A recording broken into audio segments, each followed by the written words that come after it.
مجھے اپنی بیٹی پر فخر تھا۔ ہمارے محلے والے میری بیٹی کو بہت نیک کہتے تھے۔ وہ اسکول جاتے ہوئے خود کو ڈھانپ کر جاتی تھی، مگر اچانک سے اس میں عجیب و غریب تبدیلیاں آنا شروع ہو گئی تھیں۔ اکثر وہ رات کے کمرے کی کنڈی لگا لیتی۔ ایک دن وہ اسکول سے آتے ہی بے ہوش ہو گئی۔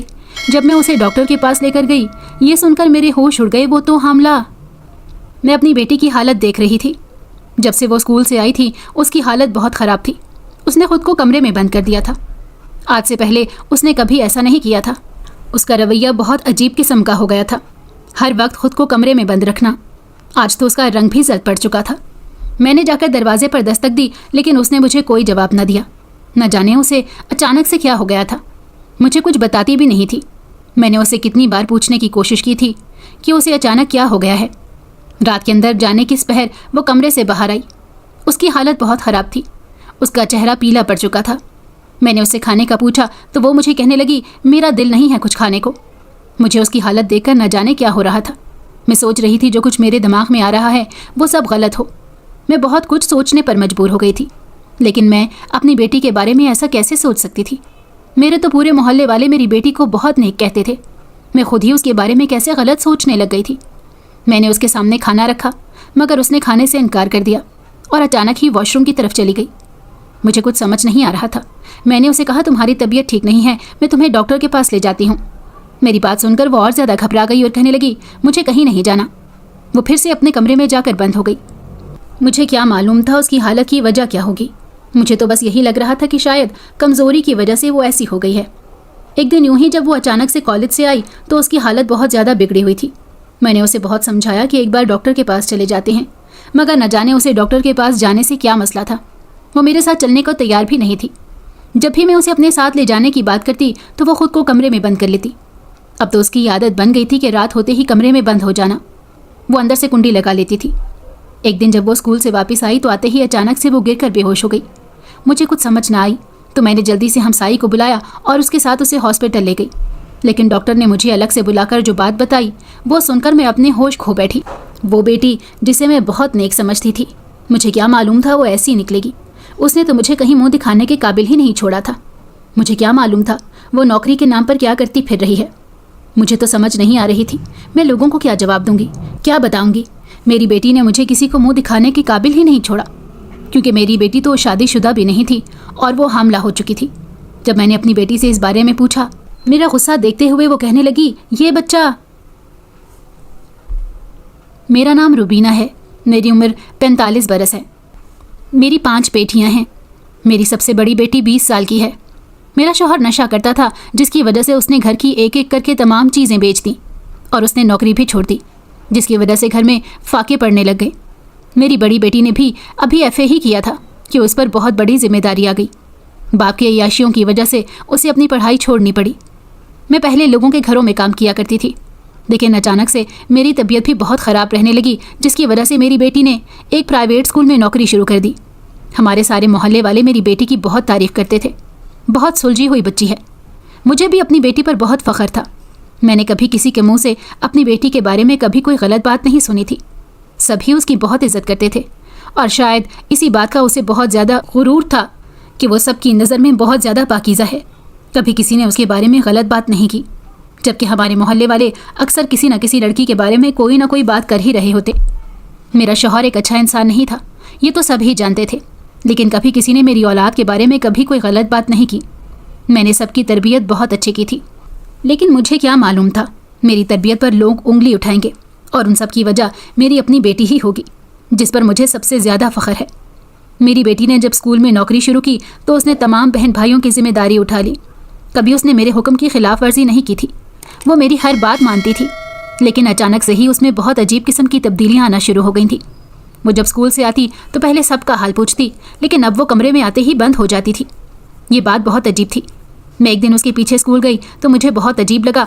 وہ اسکول تک تو گئی تھی، لیکن بعد میں جب میں نے چھٹی ٹائم جا کر پتہ کیا تو وہ اسکول میں نہیں تھی۔ مجھے ٹیچر نے بتایا کہ وہ تو چھٹی لے کر چلی گئی تھی۔ میں حیران ہوئی کہ وہ گھر نہیں آئی تھی، پھر کہاں چلی گئی تھی۔ مجھے اپنی بیٹی پر شک ہونے لگ گیا تھا۔